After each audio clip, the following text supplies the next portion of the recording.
The Antiquities of the Jews, Volume 3, by Flavius Josephus, Book 15, Chapters 4 and 5. Chapter 4. How Cleopatra, when she had gotten from Antony some parts of Judea and Arabia, came into Judea; and how Herod gave her many presents, and conducted her on her way back to Egypt. Now at this time the affairs of Syria were in confusion by Cleopatra's constant persuasions to Antony to make an attempt upon everybody's dominions; for she persuaded him to take those dominions away from their several princes, and bestow them upon her; and she had a mighty influence upon him, by reason of his being enslaved to her by his affections. She was also by nature very covetous, and stuck at no wickedness. She had already poisoned her brother, because she knew that he was going to be king of Egypt, and this when he was but 15 years old; and she got her sister Arsinoe to be slain by the means of Antony, when she was a supplicant at Diana's temple at Ephesus; for if there were but any hopes of getting money, she would violate both temples and sepulchres. Nor was there any holy place that was esteemed the most inviolable, from which she would not fetch the ornaments it had in it; nor any place so profane but was to suffer the most flagitious treatment possible from her, if it could but contribute somewhat to the covetous humor of this wicked creature. Yet did not all this suffice so extravagant a woman, who was a slave to her lusts, but she still imagined that she wanted every thing she could think of, and did her utmost to gain it; for which reason she hurried Antony on perpetually to deprive others of their dominions, and give them to her. And as she went over Syria with him, she contrived to get it into her possession. So he slew Lysanias, the son of Ptolemy, accusing him of his bringing the Parthians upon those countries. She also petitioned Antony to give her Judea and Arabia, and in order thereto desired him to take these countries away from their present governors. As for Antony, he was so entirely overcome by this woman, that one would not think her conversation only could do it, but that he was some way or other bewitched to do whatsoever she would have him. Yet did the grossest parts of her injustice make him so ashamed, that he would not always hearken to her to do those flagrant enormities she would have persuaded him to, that therefore he might not totally deny her, nor, by doing every thing which she enjoined him, appear openly to be an ill man. He took some parts of each of those countries away from their former governors, and gave them to her. Thus he gave her the cities that were within the river Eleutherus, as far as Egypt, excepting Tyre and Sidon, which he knew to have been free cities from their ancestors, although she pressed him very often to bestow those on her also. And thus much, and had accompanied Antony in his expedition to Armenia as far as Euphrates. She returned back, and came to Apamia and Damascus, and passed on to Judea, where Herod met her, and farmed of her parts of Arabia, and those revenues that came to her from the region about Jericho. This country bears that balsam which is the most precious drug that is there, and grows there alone. The place bears also palm trees, both many in number, and those excellent in their kind. When she was there, and was very often with Herod, she endeavored to have criminal conversation with the king, nor did she affect secrecy in the indulgence of such sort of pleasures; and perhaps she had in some measure a passion of love to him, or rather, what is most probable, she laid a treacherous snare for him by aiming to obtain such adulterous conversation from him. However, upon the whole, she seemed overcome with love to him. Now Herod had a Cleopatra, as knowing that she was a woman irksome to all, and at that time he thought her particularly worthy of his hatred. If this attempt proceeded out of lust, he had also thought of preventing her intrigues, by putting her to death, if such were her endeavors. However, he refused to comply with her proposals, and called a council of his friends to consult with them whether he should not kill her, now he had her in his power, for that he should thereby deliver all those from a multitude of evils to whom she was already become irksome, and was expected to be still so for the time to come, and that this very thing would be much for the advantage of Antony himself, since she would certainly not be faithful to him, in case any such season or necessity should come upon him, as that he should stand in need of her fidelity. But when he thought to follow this advice, his friends would not let him, and told him that, in the first place, it was not right to attempt so great a thing, and run himself thereby into the utmost danger, And they laid hard at him, and begged of him to undertake nothing rashly, for that Antony would never bear it; no, not though any one should evidently lay before his eyes that it was for his own advantage; and that the appearance of depriving him of her conversation by this violent and treacherous method would probably set his affections more on a flame than before. Nor did it appear that he could offer anything of tolerable weight in his defense, this attempt being against such a woman as was of the highest dignity of any of her sex at that time in the world; and as to any advantage to be expected from such an undertaking, if any such could be supposed in this case, it would appear to deserve condemnation, on account of the insolence he must take upon him in doing it. Which considerations made it very plain that in doing so he would find his government filled with mischief, both great and lasting, both to himself and his posterity, whereas it was still in his power to reject that wickedness she would persuade him to, and to come off honorably at the same time. So by thus affrighting Herod, and representing to him the hazard he must, in all probability, run by this undertaking, they restrained him from it. So he treated Cleopatra kindly, and made her presents, and conducted her on her way to Egypt. But Antony subdued Armenia, and sent Artabazes, the son of Tigranes, in bonds, with his children and procurators, to Egypt, and made a present of them, and of all the royal ornaments which he had taken out of that kingdom, to Cleopatra. And Artaxias, the eldest of his sons, who had escaped at that time, took the kingdom of Armenia, who yet was ejected by Archelaus and Nero Caesar, when they restored Tigranes, his younger brother, to that kingdom; but this happened a good while afterward. But then, as to the tributes which Herod was to pay Cleopatra for that country which Antony had given her, with her, as deeming it not safe for him to afford any cause for Cleopatra to hate him. As for the king of Arabia, whose tribute Herod had undertaken to pay her, for some time indeed he paid him as much as came to 200 talents, but he afterwards became very niggardly and slow in his payments, and could hardly be brought to pay some parts of it, and was not willing to pay even them without some deductions. Chapter 5. How Herod made war with the king of Arabia, and after they had fought many battles, at length conquered him, and was chosen by the Arabs to be governor of that nation, as also concerning a great earthquake. Hereupon Herod held himself ready to go against the king of Arabia, because of his ingratitude to him, and because, after all, he would do nothing that was just to him, although Herod made the Roman war an occasion of delaying his own. For the battle at Actium was now expected, which fell into the 187th Olympiad, where Caesar and Antony were to fight for the supreme power of the world. But Herod, having enjoyed a country that was very fruitful, and that now for a long time, and having received great taxes, and raised great armies therewith, got together a body of men, and carefully furnished them with all necessaries, and designed them as auxiliaries for Antony. But Antony said he had no want of his assistance, but he commanded him to punish the king of Arabia, for he had heard both from him and from Cleopatra how perfidious he was. For this was what Cleopatra desired, who thought it for her own advantage that these two kings should do one another as great mischief as possible. Upon this message from Antony, Herod returned back, but kept his army with him, in order to invade Arabia immediately. So when his army of horsemen and footmen was ready, he marched to Diospolis, whither the Arabians came also to meet them. For they were not unapprized of this war that was coming upon them, and after a great battle had been fought, the Jews had the victory. But afterward there were gotten together another numerous army of the Arabians at Cana, which is a place of Celesyria. Herod was informed of this beforehand, so he came marching against them with the greatest part of the forces he had. And when he was come near to Cana, he resolved to encamp himself, and he cast up a bulwark, that he might take a proper season for attacking the enemy. But as he was giving those orders, the multitude of the Jews cried out that he should make no delay, but lead them against the Arabians. They went with great spirit, as believing they were in very good order, and those especially were so that had been in the former battle, and had been conquerors, and had not permitted their enemies so much as to come to a close fight with them.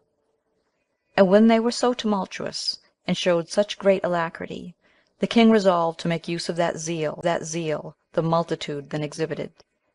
And when he had assured them he would not be behindhand with them in courage, and stood before them all in his armor, all the regiments following him in their several ranks. Whereupon a consternation fell upon the Arabians; for when they perceived that the Jews were not to be conquered, and were full of spirit, the greater part of them ran away, and avoided fighting, and they had been quite destroyed, had not Antony fallen upon the Jews, and distressed them. For this man was Cleopatra's general over the soldiers she had there, and was at enmity with Herod, and very wistfully looked on to see what the event of the battle would be.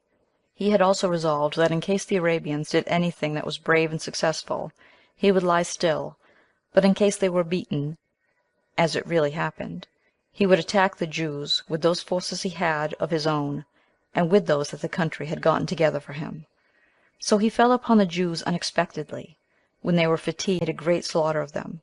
For as the Jews had spent their courage upon their known enemies, and were about to enjoy themselves in quietness after their victory, they were easily beaten by these that attacked them afresh, and in particular received a great loss in places where the horses could not be of service, and which were very stony, and where those that attacked them were better acquainted with the places than themselves. And when the Jews had suffered this loss, the Arabians raised their spirits after their defeat, and returning back again, slew those that were already put to flight. And indeed all sorts of slaughter were now frequent, and of those that escaped a few only returned into the camp. So King Herod, when he despaired of the battle, rode up to them to bring them assistance. Yet did he not come time enough to do them any service, though he labored hard to do it. But the Jewish camp was taken, so that the Arabians had unexpectedly a most glorious success, having gained that victory which of themselves they were no way likely to have gained, and slaying a great part of the enemy's army. Whence afterward Herod could only act like a private robber, and make excursions upon many parts of Arabia, and distress them by sudden incursions, while he encamped among the mountains, and avoided by any means to come to a pitched battle. Yet did he greatly harass the enemy by his assiduity, and the hard labor he took in this matter. He also took great care of his own forces, and used all the means he could to restore his affairs to their old state. At this time it was that the fight happened at Actium, between Octavius Caesar and Antony, in the 7th year of the reign of Herod. And then it was also that there was an earthquake in Judea, such as one as had not happened at any other time, and which earthquake brought a great destruction upon the cattle in that country. About 10,000 men also perished by the fall of houses, but the army which lodged in the field received no damage by this sad accident. When the Arabians were informed of this, and when those that hated the Jews, and pleased themselves with aggravating the reports, told them of it, they raised their spirits, as if their enemy's country was quite overthrown, and the men were utterly destroyed, and thought there now remained nothing that could oppose them. Accordingly they took the Jewish ambassadors, who came to them after all this had happened, to make peace with them, and slew them, and came with great alacrity against their army. But the Jews durst not withstand them, and were so cast down by the calamities they were under, that they took no care of their affairs, but gave up themselves to despair. For they had no hope that they should be upon a level again with them in battles, nor obtain any assistance elsewhere, while their affairs at home were in such great distress also. When matters were in this condition, the king persuaded the commanders by his words, and tried to raise their spirits, which were quite sunk. And first he endeavored to embolden some of the better sort beforehand, and then ventured to make a speech to the multitude, which he had before avoided to do, lest he should find them uneasy thereat, because of the misfortunes which had happened. So he made a consolatory speech to the multitude, in the manner following: You are not unacquainted, my fellow soldiers, that we have had, not long since, many accidents that have put a stop to what we are about, and it is probable that even those that are most distinguished above others for their courage can hardly keep up their spirits in such circumstances. But since we cannot avoid fighting, and nothing that hath happened is of such a nature but it may by ourselves be recovered into a good state, and this by one brave action only well performed, I have proposed to myself both to give you some encouragement, and at the same time some information, both which parts of my design will tend to this point, that you may still continue in your own proper fortitude. I will then, in the first place, demonstrate to you that this war is a just one on our side, and that on this account it is a war of necessity, and occasioned by the injustice of our adversaries. For if you be once satisfied of this, it will be a real cause of alacrity to you. After which I will further demonstrate that the misfortunes we are under are of no great consequence, and that we have the greatest reason to hope for victory. I shall begin with the first, and appeal to yourselves as witnesses to what I shall say. You are not ignorant certainly of the wickedness of the Arabians, which is to that degree as to appear incredible to all other men, and to include somewhat that shows the grossest barbarity and ignorance of God. The chief things wherein they have affronted us have arisen from covetousness and envy, and they have attacked us in an insidious manner and on the sudden. And what occasion is there for me to mention many instances of such their procedure? When they were in danger of losing their own government of themselves, and of being slaves to Cleopatra, what others were they that freed them from that fear? For it was the friendship I had with Antony, and the kind disposition he was in towards us, that hath been the occasion that even these Arabians had not been utterly undone, Antony being unwilling to undertake any thing which might be suspected by us of unkindness. But when he had a mind to bestow some parts of each of our dominions on Cleopatra, I also managed that matter so, that by giving him presents of my own, I might obtain a security to both nations, while I undertook myself to answer for the money, and gave him 200 talents, and became surety for those 200 more which were imposed upon the land that was subject to this tribute. And this they have defrauded us of, although it was not reasonable that Jews should pay tribute to any man taxable. But although that was to be, yet ought we not to pay tribute for these Arabians, whom we have ourselves preserved, nor is it fit that they, who have professed, and that with great integrity and sense of our kindness, that it is by our means that they keep their principality, should injure us and deprive us of what is our due, and this while we have been still not their enemies but their friends. And whereas observation of covenants takes place among the bitterest enemies, but among friends is absolutely necessary, this is not observed among these men who think gain to be the best of all things, let it be by any means whatsoever, and that injustice is no harm if they may but get money by it. Is it therefore a question with you whether the unjust are to be punished or not, when God himself hath declared his mind that so it ought to be, and hath commanded that we ever should hate injuries and injustice, which is not only just but necessary? For these Arabians have done what both the Greeks and barbarians own to be an instance of the grossest wickedness, with regard to our ambassadors, which they have beheaded, while the Greeks declare that such ambassadors are sacred and inviolable. And for ourselves we have learned from God the most excellent of our doctrines, and the most holy part of our law, by angels or ambassadors. For this name brings God to the knowledge of mankind, and is sufficient to reconcile enemies one to another. What wickedness, then, can be greater than the slaughter of ambassadors, who come to treat about doing what is right? And when such have been their actions, how is it possible they can either live securely in common life, or be successful in war? In my opinion, this is impossible. But perhaps some will say that what is holy and what is righteous is indeed on our side, but that the Arabians are either more courageous or more numerous than we are. Now, as to this, in the first place, it is not courageous or more numerous than we are. Now, as to this, in the first place, it is not fit for us to say so, for with whom is what is righteous? With them is God himself. Now, where God is, there is both multitude and courage.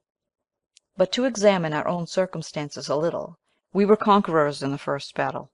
and when we fought again, they were not able to oppose us, but ran away, and could not endure our attacks or our courage. But when we had conquered them, then came Athenion, and made war against us without declaring it. And pray, is this an instance of their manhood? Or is it not a second instance of their wickedness and treachery? Why are we therefore of less courage on account of that which ought to inspire us with stronger hopes? And why are we terrified at these, who, when they fight upon the level, are continually beaten, and when they seem to be conquerors, they gain it by wickedness? And if we suppose that any one should deem them to be men of real courage,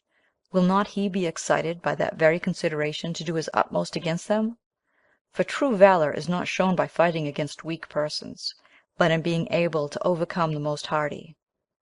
But then, if the distresses we are ourselves under, and the miseries that have come by the earthquake, hath affrighted any one, let him consider, in the first place, that this very thing will deceive the Arabians, by their supposal that what hath befallen us is greater than it really is.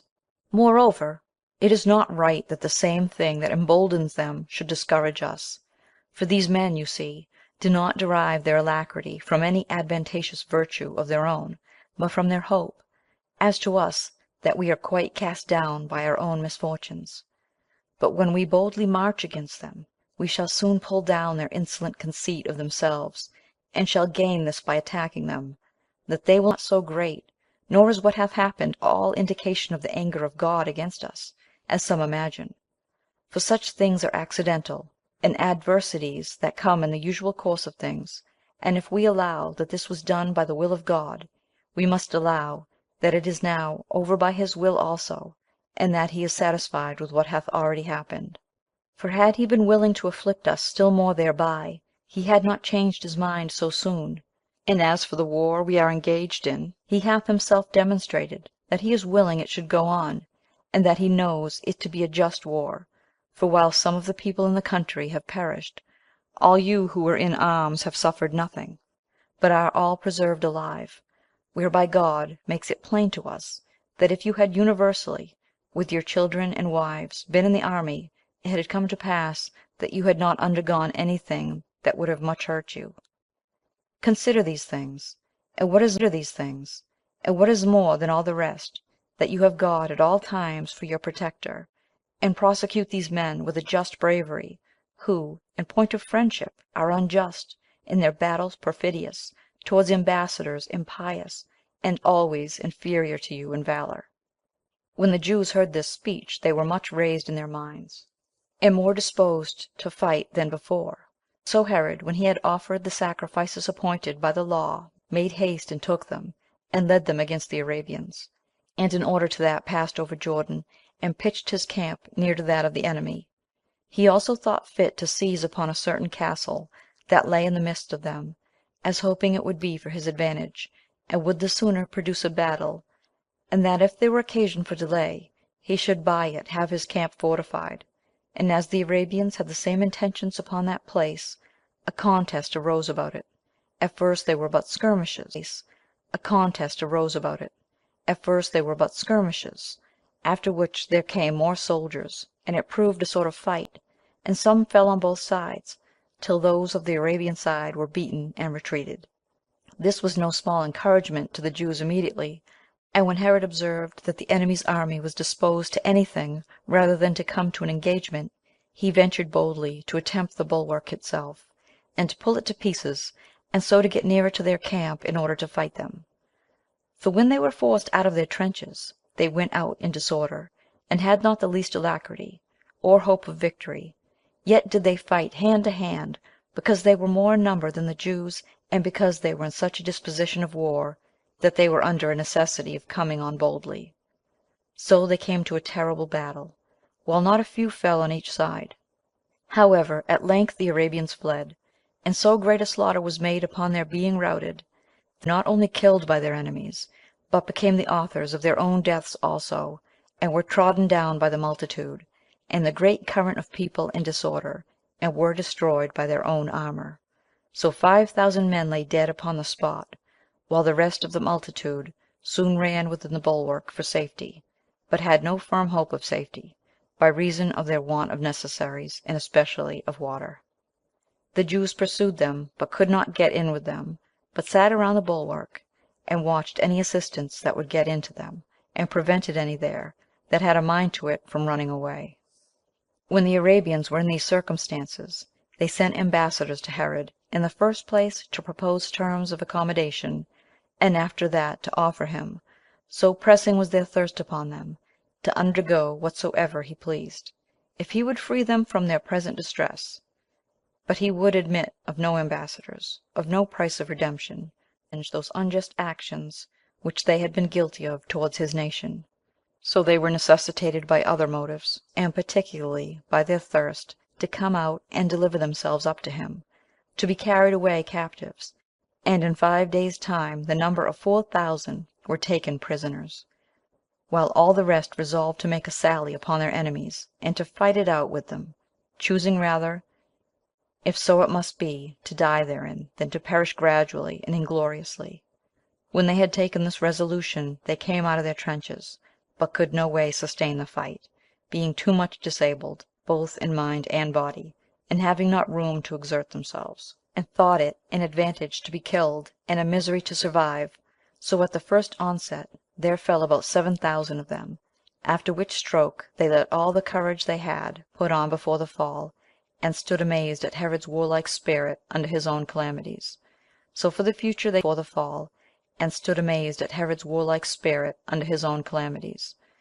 the future they yielded, and made him ruler of their nation; whereupon he was greatly elevated at so seasonable a success, and returned home, taking great authority upon him, on account of so bold and glorious an expedition as he had made.